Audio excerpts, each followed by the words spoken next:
अरे या म्हातारीला कधी अक्कल येणार आहे कोणास ठाऊक.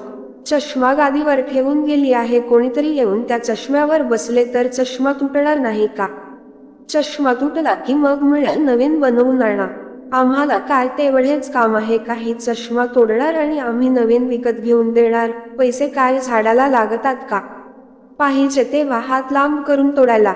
सविता आपल्या सासूने चष्मा कॉटवर ठेवला म्हणून खूप बोलत होती. तिचे बोलणे ऐकून तिची सासू सुभद्राताई बाहेरून उठून घरात आल्या आणि पटकन त्यांनी आपला चष्मा उचलून घेतला आणि म्हणाल्या, सुनबाई, माझ्या लक्षातच राहिले नाही ग, मी मगाशी तोंड धुवायला गेले तेव्हा इथेच चष्मा ठेवून गेले आणि पुन्हा तो घ्यायला विसरले. एवढे बोलून सुभद्राताई त्यांच्या खोलीमध्ये गेल्या, पण सविता मात्र त्यांच्याकडे मोठे डोळे करून रागाने बघत होती. सविताच्या मुलाचे अमितचे कालच लग्न झाले होते. घरात अजून काही पाहुणे मंडळी होती, तसेच त्यांची नवीन सूनही होती आणि सविता सर्वांसमोर त्या आपल्या सासूला रागावत होती. तिचे नवीन सून रिया हे सर्व ऐकत आणि बघत ही होती. तिला आपल्या सासूचे आजीसासू सोबतचे वागणे अजिबात आवडले नव्हते, पण ती काही बोलू शकत नव्हती. तिचा या घरातील पहिलाच दिवस होता आणि जर ती काही बोलली असती तर उगाच रियालाच सर्वांनी वाईट ठरवले असते. सुभद्राताई आणि नारायणराव त्यांच्या गावी राहत होते. आपला मुलगा महेशचा मुलगा अमित म्हणजे नातवाच्या लग्नासाठी आजी आजोबा 2-3 दिवस आधीच आले होते. लग्न आनंदाने पार पडले आणि आपली नातसून रिया घरी आल्यामुळे त्यांना खूप आनंद झाला होता. आता लग्न होऊन 1 आठवडा झाला होता, तरी सुद्धा सविता ताईंचे सासू सासरे अजूनही त्यांच्या गावी गेले नव्हते. त्यामुळे आता सविताला आपले सासू सासरे खटकत होते. पण महेश मात्र त्यांचे आईवडील खूप दिवसांनी येऊन राहिल्यामुळे खूप आनंदात होते. रोजच ते त्यांचा वेळ आपल्या आई वडिलांबरोबर घालवायचे हे सविताला अजिबात आवडत नव्हते. तिला लवकरात लवकर सासू सासऱ्यांना गावी पाठवून द्यायचे होते. त्यामुळे ती सतत तिच्या सासूला खूप बडबड करायची, टोमणे मारायची. पण सुभद्राताई तिच्याकडे अजिबात लक्ष देत नव्हत्या. गप्प बसून आपल्या सुनेचे बोलणे ऐकून घ्यायच्या, पण काही बोलत नव्हत्या. पण नवीन सून हे सर्व पाहत होती आणि तिला सासूचे असे वागणे अजिबात आवडत नव्हते. एके दिवशी सविता आपल्या पतीला महेशला म्हणाली, आता तुम्ही सासूबाई आणि सासऱ्यांना गावी पाठवून द्या, बरेच दिवस झाले त्यांना इथे येऊन. महेशराव म्हणाले, अग राहू देत, एक तर माझे आई वडील खूप दिवसातून आले आहेत, जातील त्यांना जेव्हा वाटेल तेव्हा. यावर सविता रागाने म्हणाली, राहिले आहेत की 8-10 दिवस पुरे झाले, आता जाऊ देत त्यांना त्यांच्या घरी. मला एवढ्या लोकांचे जेवण बनवायला त्रास होतो आणि नव्या सुनेला मी आणखी किती त्रास देणार? तिला तरी किती कामे सांगणार? अहो, आपली सून मला काय म्हणेल? सासूने आल्या आल्या मला घरकामात जुंपले, मग तिच्या नजरेत मी स्वतःला उतरवून घेऊ का? महेशराव आपल्या पत्नीचे बोलणे ऐकून शांत बसले. आता ते आपल्या आई वडिलांना कसे सांगणार की तुम्ही आता गावी जा म्हणून? पण तेव्हा त्या दोघा नवरा बायकोचे बोलणे सुभद्राताई ऐकत होत्या. त्यांना हे सर्व ऐकून खूप दुःख वाटले. त्या मनात म्हणाल्या, नातवाच्या लग्नाला तर आलो होतो आम्ही, तर जाणारच आहोत, पण मुलाचे घर आहे म्हणून त्याच्याकडे काही दिवस राहिलो तर मग आम्ही काय पाप केले? खोलीत जाऊन सुभद्राताई आपल्या पतीला नारायणरावांना म्हणाल्या, अहो, खूप दिवस झाले आपल्याला येऊन, आता आपल्याला गावी जाण्यासाठी निघायला हवे. तेव्हा नारायणराव म्हणाले, मग गावी जायची एवढी का घाई करतेस? आता लग्नाच्या निमित्ताने आलोच आहोत तर राहू आणखी 4-5 दिवस, हे देखील आपलेच घर आहे. पण सुभद्राताई काही ऐकायला तयार नव्हत्या. त्या म्हणाल्या, नको नको, अहो, घरी माझी बरीच कामे करायची बाकी आहेत आणि घर बंद असले की धूळ जाळ्या जळमटे होतात आणि मग ते साफ करायला खूप वेळ आणि मेहनत लागते. असे बोलत त्या आपल्या सामानाची बांधाबांध करायला लागतात. आता त्यांना एक क्षणही मुलाच्या घरी राहावेसे वाटत नव्हते. जेव्हा महेशराव आपल्या आई बाबाच्या खोलीत येतात तेव्हा सुभद्राताई मुलाला म्हणतात, महेश, आम्ही उद्या सकाळी गावी जाणार आहोत. आईचे बोलणे ऐकून महेशराव उदास होतात आणि म्हणतात, आई, तुम्ही आणखी 4-5 दिवस तरी थांबा ना. तेवढ्यात सुभद्राताई म्हणतात, नको बाळा, अरे घरी खूप कामे करायची बाकी आहेत. आम्ही पुन्हा कधीतरी नक्की येऊ आणि येणे जाणे तर होतच राहील. असे बोलल्यावर नारायणराव उदास होऊन ठीक आहे म्हणतात. जेव्हा सकाळी सुभद्राताई आणि नारायणराव जायला निघतात तेव्हा महेशराव आपल्या आई बाबांना काही पैसे देण्यासाठी खिशात हात घालतात. तेव्हा सविता नवऱ्याकडे रागाने पाहत असते. मग बायकोकडे पाहून ते खिशातून हात बाहेर काढतात आणि आई बाबांना पैसे देत नाहीत. सुभद्राताई जाताना नातवाला आणि सुनेला भेटून खूप आशीर्वाद देतात. रिया आजी आजोबा गावी चालले म्हणून खूप नाराज असते. त्यांनी गावी जाऊ नये, इथेच राहावेत असे तिला वाटत होते. जोपर्यंत आजी आजोबा घरात होते त्यांच्यामुळे घराला शोभा होती. जड अंतःकरणाने सुभद्राताई आणि नारायणराव गावी येतात आणि आल्याबरोबर सुभद्राताई त्यांच्या कामाला लागतात.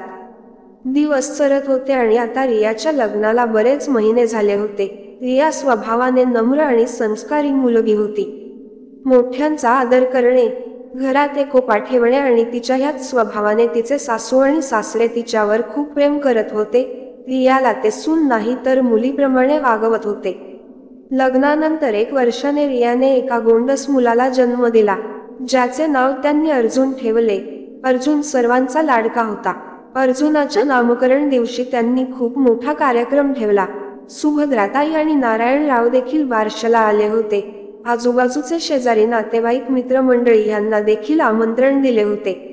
नामकरणाचा कार्यक्रम आनंदाने पार पडला. सर्वांनी अर्जुनला खूप सारे आशीर्वाद दिले. पणजी आजी आणि आजोबा तर आपल्या पणतूला पाहून खूप खुश झाले होते. पणतू झाल्यामुळे ते दोघेही स्वतःला खूप नशीबवान समजत होते. कार्यक्रम संपल्यानंतर सर्व मंडळी आपापल्या घरी गेली. पण सुभद्राताई आणि नारायणराव थांबले होते. महेशराव आपले आई वडील आल्यामुळे खूप आनंदात होते, पण सविता मात्र नेहमीप्रमाणे रागात होती. तिला तिचे सासू सासरे खूप खटकत होते. तिला कधी एकदा सासू सासरे त्यांच्या गावी जातील असे वाटत असायचे. सकाळची वेळ होती. सुभद्राताई अंघोळ वगैरे आटोपून पूजा करायला बसल्या. सविता नाश्त्याच्या तयारीला लागली होती. रिया देखील सासूला मदत करण्यासाठी किचनमध्ये आली होती. सविताने चहा बनवला आणि चहामध्ये नामात दूध घातले आणि तो बेकार काळा चहा रियाच्या हातात देत म्हणाली, सुनबाई, हा चहा माझ्या सासूबाई आणि सासऱ्यांना नेऊन दे. चहाकडे पाहून रियाला विचित्र वाटले. ती मनात म्हणाली, आजपर्यंत घरात असा चहा कोणालाही दिला गेला नाही. मग आजी आजोबांना आईंनी असला चहा का दिला? पण तेव्हा रिया काहीही न बोलता तो चहा आजी आजोबांना देऊन येते. पण तिचे मन खूप दुखी होते, कारण तिला असे वाटत होते की जे आपण खातो तेच घरातील सर्वांना भेदभाव न करता खायला दिले गेले पाहिजे. जे आपण खात नाही मग ते इतरांना तरी का द्यायचे? काही दिवसांनी सविता आपल्या सासू सोबत पूर्वीप्रमाणे वागायला सुरुवात करते. पण रिया आपल्या सासूचे वागणे लक्षपूर्वक पाहत असते. मागच्या वेळी आजी आजोबा आले होते तेव्हा रिया नवी नवरी होती, त्यामुळे काही बोलू शकली नव्हती. तिला जास्त काही ठाऊक नव्हते. पण आता रियाला सर्व काही समजले होते. सविता रिया समोरच सासू सासऱ्यांना गावी पाठवण्याबद्दल बोलत होती. महेशराव म्हणायचे, माझे आई बाबा खूप दिवसातून आले आहेत, राहू देत आणखी 4-8 दिवस. पण सविता मात्र काही ऐकायला तयार नसते. आज पुन्हा सुभद्राताईंनी दोघांचे बोलणे ऐकले, म्हणून त्या आपला मुलगा काही बोलायच्या आधीच सामान पॅक करून मुलांना आशीर्वाद देऊन जड अंतःकरणाने त्यांच्या गावी निघून जातात. या वेळेसही महेशराव आई वडिलांच्या गावी जाण्याने खूप उदास झाले होते. जेव्हा आई बाबा जायला निघाले तेव्हा महेशरावांचे डोळे पाण्याने भरले होते आणि रियाने आपल्या सासऱ्याला रडताना पाहिले होते. तिला बाबांचे आपल्या आई वडिलांपासून वेगळे राहिलेले आवडलेले नव्हते, पण बायकोच्या हट्टापुढे त्यांचा नाईलाज होता. सुभद्राताई आणि नारायणरावांना गावी जाऊन बरेच दिवस झाले होते, पण रियाला तिची सासू आजी आजोबांना जी वागणूक देत होती ते आठवत राहायचे. गावी जाताना आजीच्या डोळ्यात आलेले अश्रू पाहून रिया खूप दुःखी झाली होती. रियाचे आपल्या सासू सासऱ्याबरोबरचे वागणे चांगले होते, पण काही दिवसांपासून तिचा स्वभाव खूप बदलला होता आणि हा स्वभावातला बदल फक्त सवितासाठी होता. इतर लोकांबरोबर ती पूर्वीसारखीच वागत होती. जेव्हा सविता तिला काही बोलायची किंवा काही समजवण्याचा प्रयत्न करायची तेव्हा रिया सासूला मध्येच थांबवायची आणि स्वतःला जे हवे तेच करायची. ती प्रत्येक गोष्टीत स्वतःची मनमानी करत होती. सुरुवातीला सविताने तिच्याकडे दुर्लक्ष केले. एके दिवशी सविताने चहा बनवायला सांगितले तेव्हा रियाने सासूला काळा चहा आणि सासऱ्याला आणि नवऱ्याला दूध घालून केलेला चहा दिला. तेव्हा सासू म्हणाली, अगं मला असा हा काळा चहा का दिला? तेव्हा रिया म्हणाली, आई अहो कधीतरी तुम्ही पण आजी आजोबांना असा चहा देत होतात. मला वाटले की तुम्ही पण एकदा तसा चहा पिऊन बघावा, म्हणून मी मुद्दाम तुम्हाला असा काळा चहा दिला. आता मात्र रियाचे वागणे सविताच्या लक्षात येऊ लागले. आज तर रियाने सासूला ती अमित सोबत वेगळे राहणार असल्याचे सांगितले. हे ऐकून सविता घाबरली. ती आपल्या सुनेला समजावण्याचा प्रयत्न करत होती, कारण तिला आपल्या एकुलत्या एक मुलापासून दूर राहायचे नव्हते आणि यामुळे सविताला आपल्या सुनेचे हे वेगळे रूप पाहायला मिळाले. त्यांनी स्वप्नात देखील असा विचार केला नव्हता की रिया त्यांच्या बरोबर असे काही वागेल. सविता रियाला म्हणाली, सुनबाई तू हे काही बरोबर करत नाहीस. तू एका आईला तिच्या मुलापासून वेगळे कशी करू शकतेस? मी त्याला जन्म दिला आहे आणि तू काल परवा आलेली मुलगी माझ्या मुलाला आमच्यापासून वेगळे राहण्याचे बोलत आहेस. आमच्या मुलाला आमच्यापासून तोडत आहेस. सून म्हणाली, तुमचा मुलगा आता तुमच्यापासून वेगळा राहणार आहे म्हणून तुम्हाला वाईट वाटले, म्हणून मला असे बोलत आहात. मग तेव्हा तुमची ममता कुठे गेली होती? जेव्हा तुम्ही एका आईला तिच्या मुलापासून वेगळे करत होतात तेव्हा तुम्हाला एकदाही असे वाटले नाही का? त्या आईला किंवा मुलाला एकमेकांपासून दूर राहून किती वाईट वाटत असेल. आई आणि मुलाला वेगळे करून तुम्हाला आनंद मिळत असेल तर मग मला का नाही? मला माफ करा सासूबाई, पण मी आता माझा वेगळे राहण्याचा निर्णय बदलणार नाही. सुनेचे बोलणे ऐकून सासू रडायला लागली. तेव्हा सून म्हणाली, हे बघा हे अश्रू कोणाला तरी जाऊन दाखवा. खूप सहन केले तुमचे, पण आता नाही. असे बोलून रिया तिच्या खोलीत निघून गेली आणि सविता मात्र अवाक होऊन सुनेकडे पाहत राहिली. पण सविताने काही हार मानली नाही. ती पुन्हा सुनेच्या खोलीत जाऊन म्हणाली, हे बघ सुनबाई, मला काय बोलायचे आहे ते समजून घेण्याचा प्रयत्न कर. तू हे जे काही करत आहेस ते बरोबर नाही. तू खूप चुकीचे वागत आहेस. एक लक्षात ठेव, तू एका मुलाची आई आहेस. उद्या जर तुझा मुलगा मोठा झाल्यावर त्याच्या बायकोचे ऐकून तुझ्यापासून दूर गेला तर मग तुला कसे वाटेल सांग? मला ठाऊक आहे तुझे अर्जुनवर खूप प्रेम आहे आणि तू त्याच्याशिवाय एक मिनिटही दूर राहू शकत नाहीस. मग मी कसे माझ्या मुलापासून दूर राहू शकते? हे सर्व बोलत असताना सविताच्या डोळ्यात पाणी येते. रिया म्हणाली, हेच तर तुम्हालाही समजायला हवे. पण सासूच्या डोळ्यातील पाणी पाहून रिया सासूला शांत करत म्हणाली, आई मी तुम्हाला रडताना पाहू शकत नाही, कारण तुम्ही माझ्या आई आहात. त्यामुळे मी असे काही काम करणार नाही ज्यामुळे तुम्हाला त्रास आणि दुःख होईल. पण आई एक लक्षात असू द्या, ज्याप्रमाणे तुमचे तुमच्या मुलावर प्रेम आहे, माया आहे, त्याचप्रमाणे आजीचे देखील बाबावर प्रेम आणि माया आहे. मग तुम्ही त्या माय लेकरांना एकमेकांपासून का दूर केले?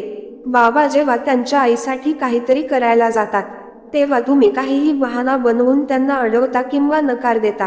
मग आई मला सांगा बघू, तुम्ही जे वागता ते चूक आहे की बरोबर? माफ करा आई, पण तुम्ही खूप स्वार्थी निघालात. तुम्ही फक्त स्वतःपुरता विचार करता. तुम्हालाच मुलाचे, सुनेचे, पतीचे, नातवाचे प्रेम हवे, मग आजीला का नको? तेव्हा सविता म्हणाली, अमितचे शिक्षण आणि त्याच्या उज्ज्वल भविष्याचा विचार करून मला हे सर्व करावे लागले. माझे सासू सासरे गावी राहतात. त्यांना शहरातील लोकांचे राहणीमान, इथले वातावरण वगैरे आवडत नव्हते. त्यामुळे ते स्वतःहून आमच्यापासून दूर राहतात. तेव्हा रिया म्हणाली, मग सासूबाई मीही बरोबरच वागत आहे, कारण आता मलाही तुमच्या सोबत राहण्याची इच्छा नाही. तसे तर मला पण तुमचा स्वभाव आवडत नाही. रियाचे बोलणे ऐकून सविताला तिचे जुने दिवस आठवले. तिला आठवले की महेशरावांनीने तिला अनेकदा सांगितले तरी सुद्धा तिने हट करून शहरात घर घ्यायला लावले. इथपर्यंत ठीक होते, पण जेव्हा महेश म्हणाले की माझे आई वडील देखील आपल्या सोबत शहरात राहतील तेव्हा सविताला हे काही पटले नाही. पण नवऱ्याच्या इच्छेखातर तिने सासू सासऱ्यांना नवीन घरात ठेवून घेतले. पण त्यांचे इथे राहणे तिला अजिबात आवडत नव्हते. तिला शहरात आल्यावर बाहेर फिरायला, मैत्रिणी बरोबर सिनेमाला जायला आवडायचे, पण तिच्या सासू सासऱ्यांना तिचे दररोजचे असे वागणे काही पटत नव्हते. मग ह्याच गोष्टीचे विनाकारण भांडवल करून सविता सासू बरोबर भांडण करू लागली, राईचा पर्वत बनवू लागली. सविता एके दिवशी म्हणाली, माझा संसार जेव्हा उद्ध्वस्त होईल तेव्हा तुम्ही या घरातून जाणार आहात का? आणि तिच्या अशा बोलण्यामुळे सासू सासरे यांनी गावी जाऊन राहण्याचा निर्णय घेतला. सुरुवातीला महेशराव आई वडिलांना भेटण्यासाठी गावी जात होते, पण जेव्हा सविताला समजले की गावी गेल्यानंतर महेशराव आई वडिलांना पैसे देखील देतात, तेव्हा मात्र त्या दोघा नवरा बायकोमध्ये वाद झाल्यामुळे त्यांनी गावी जाणे येणे बंद केले. हे सर्व जसेच्या तसे सविताच्या डोळ्यासमोर येत होते. तेव्हा अचानक रिया म्हणाली, आई तुम्ही आता तुमच्या खोलीत जाऊन आराम करा. तेव्हा रियाचे शब्द कानावर पडताच सविता भानावर आली आणि गुपचूप आपल्या खोलीत निघून गेली. महेशचे आपल्या आई वडिलांवर असलेले प्रेम सविताला समजले नाही, पण रियाने आपल्या सासऱ्याचे मन ओळखले होते. जेव्हाही ती काहीतरी चांगले बनवायची तेव्हा महेशराव त्याची तुलना आपल्या आईशी करायचे, कौतुकही करायचे. बोलताना नेहमी आपल्या आईबद्दल बोलायचे. नेहमी आनंदाच्या क्षणी आपल्या आईची आठवण आवर्जून काढत होते.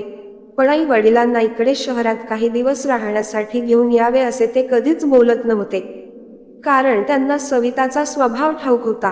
त्यामुळे गप्प बसायचे. तिकडे आता सविताला आपल्या सुनेच्या बोलण्याने स्वतः केलेल्या चुकीची जाणीव झाली होती. त्यांना रियाचे बोलणे आठवले की राहून राहून जुन्या गोष्टी आठवायचे. आज तिची सून तिच्याबरोबर अगदी तसेच वागत होती ज्याप्रमाणे ती आपल्या सासू सोबत वागली होती. तिला असे वाटत होते की जे मी माझ्या सासू बरोबर केले तेच माझ्या बरोबर पण झाले तर. तिच्या डोळ्यात मुलगा आणि सून त्यांच्यापासून दूर जाणार असल्याचे दुःख स्पष्ट दिसत होते. तेव्हा रिया आपल्या सासूजवळ बसली आणि म्हणाली, आई एक सांगू, तुमचे तुमच्या मुलावर असणारे प्रेम हे आजीच्या प्रेमापेक्षा वेगळे नाही. ज्याप्रमाणे तुम्ही आई आहात अगदी त्याचप्रमाणे आजी देखील त्यांच्या मुलाची आई आहे. आणि आता तुम्हाला जाणवत आहे की एका आईला मुलापासून वेगळे राहण्याचे दुःख काय असते. आज मी जर हे पाऊल उचलले असते तर बहुतेक तुम्ही मला माफ केले नसते, पण आजींनी तर तुमच्याकडे कधीच तक्रार केली नाही, कारण त्यांनी नेहमी तुमच्या आनंदातच त्यांचा आनंद शोधला. त्यांना मुलगा सून नातू नातसून पण तू एवढे मोठे कुटुंब असताना एकटेपणाचे दुःख भोगावे लागत आहे. आई विचार करा, तुम्ही जेव्हा त्यांना त्यांच्या मुलापासून दूर केले तेव्हा त्यांच्या जीवाला काय वाटले असेल. सविता रडत म्हणाली, मला ठाऊक आहे माझ्याकडून खूप मोठी चूक झाली. आता मी भूतकाळ तर बदलू शकत नाही, पण तो सुधारण्याचा प्रयत्न मी नक्की करेन. रिया बेटा, तो माझे डोळे उघडले, माझी चूक माझ्या लक्षात आणून दिली. तुझ्यासारखी सून मिळाली मी धन्य झाले, जिला एवढ्या लहान वयातही नाते कसे जपायचे याचे ज्ञान आहे. जे मला, मी तुझी सासू असूनही मला नाही. मी तुझ्यासमोर खूप लहान पडले असे बोलून सासूने सुनेला घट्ट मिठी मारली. रिया म्हणाली, आई तुम्ही लहान नाही तर तुमचे विचार लहान होते. सविता म्हणाली, आजच मी अमितला सांगून सासूबाई आणि बाबांना आपल्याकडे बोलावून घेते. सविताचे बोलणे ऐकून महेशराव जे बाहेर उभे राहून दोघींचे बोलणे ऐकत उभे होते ते आत आले आणि त्यांनी सविताचे अश्रू पुसले आणि म्हणाले, चला शेवटी तुला तुझी चूक समजली. सविताने आपल्या पतीची माफी मागितली आणि आपल्या सासूला घरी घेऊन यायला सांगितले. दुसऱ्याच दिवशी अमित आजी आजोबांकडे गेला आणि आईने तुम्हा दोघांना बोलावले आहे असे सांगून तो त्यांना सोबत घेऊन आला. सविताचे सासू सासरे चकित झाले. त्यांना काही समजायच्या आत सविताने पाय धरून सासू सासऱ्यांची माफी मागितली. ती म्हणाली, सासूबाई बाबा तुम्ही मला माफ करा. मी तुम्हाला तुमच्या मुलापासून वेगळे करण्याचे पाप केले होते, ज्याची शिक्षा मला मिळता मिळता राहिली. आज मला माझ्या सुनेमुळे समजले की आईला मुलापासून वेगळे करण्याचे दुःख काय असते. मला माफ करा. तेव्हा सुभद्राताई सुनेला म्हणाल्या, ज्या चुकीची तुला जाणीव झाली मग ती चूक राहत नाही, मी तुला माफ केले आहे. नारायणरावांनी देखील सुनेच्या डोक्यावर हात ठेवला. तेव्हा दूर उभ्या असलेल्या नाथ सुनेला आजी सासूने जवळ बोलावले आणि तिला घट्ट मिठी मारली. महेशराव म्हणाले, आम्ही धन्य झालो बाळा, आजच्या जमान्यात आम्हाला तुझ्यासारखी सून मिळाली. जिथे आजकालच्या सुना घर मोडायचे काम करतात, तिथे आज तू घर जोडण्याचे काम केले आहेस. आजी आजोबांनी नाथसुनेला खूप आशीर्वाद दिले. काही वेळाने दोन्ही सासू सुना किचन मध्ये गेल्या आणि जेवणाची तयारी करू लागल्या. सुनेला आणि नाथसुनेला पाहून सुभद्राताई खुश झाल्या. एका नव्या मुलीने त्यांचे विभक्त झालेले कुटुंब एक केले होते. मित्रांनो, जर सर्व मुली असा विचार करून सासरी गेल्या तर खूप घरे विभक्त होण्यापासून वाचतील. जी मजा एकत्र कुटुंब पद्धतीत राहण्यात आहे ती विभक्त होऊन राहण्यात नसते. बरोबर ना? तुम्हाला काय वाटते? तर मित्र आणि मैत्रिणींनो, कथा आवडली असेल तर लाईक आणि कमेंट करून नक्की सांगा. आणि अजून आपण आपल्या या चॅनलला सबस्क्राईब केला नसेल तर सबस्क्राईब करा. कथा ऐकल्याबद्दल तुम्हा सर्वांचे मनापासून आभार.